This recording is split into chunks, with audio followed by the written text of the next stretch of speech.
Hi,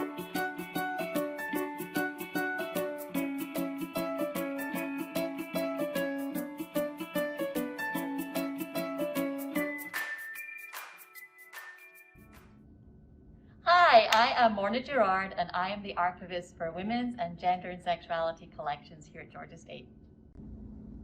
Hi, I'm Lisa Vallon, the Southern Labor Archivist here at Georgia State University.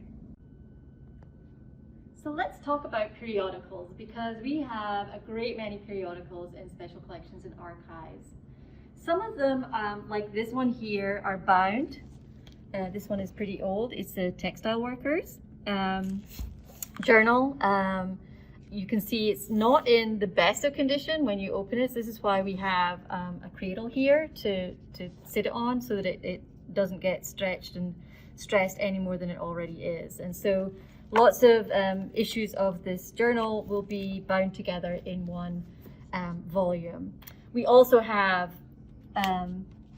this kind of sized periodical that is, typical newsletter size. And we have quite a large run of this, I believe. This is the Southern Changes periodical.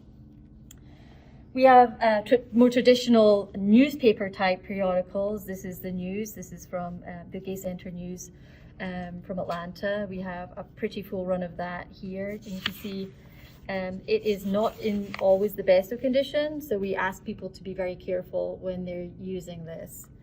And a lot of clippings from some of these kinds of periodicals find their way into scrapbooks over time, and we do have a number of scrapbooks.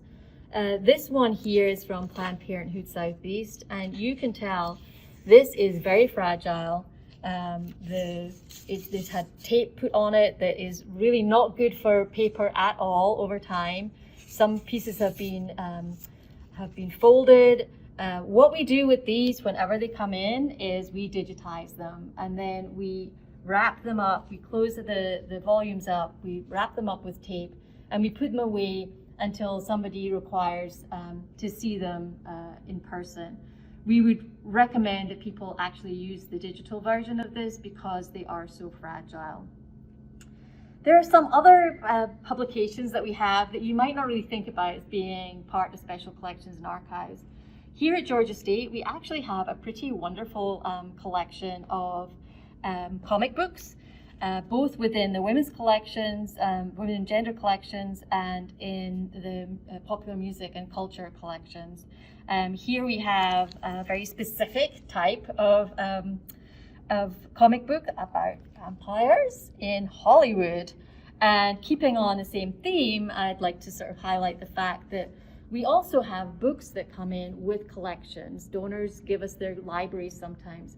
We don't keep all of the books, but we do keep some that can serve as a representation of a genre or type of publication. In this instance, there's a series of books about a fat white vampire, and we happen to have a couple of these in our collection.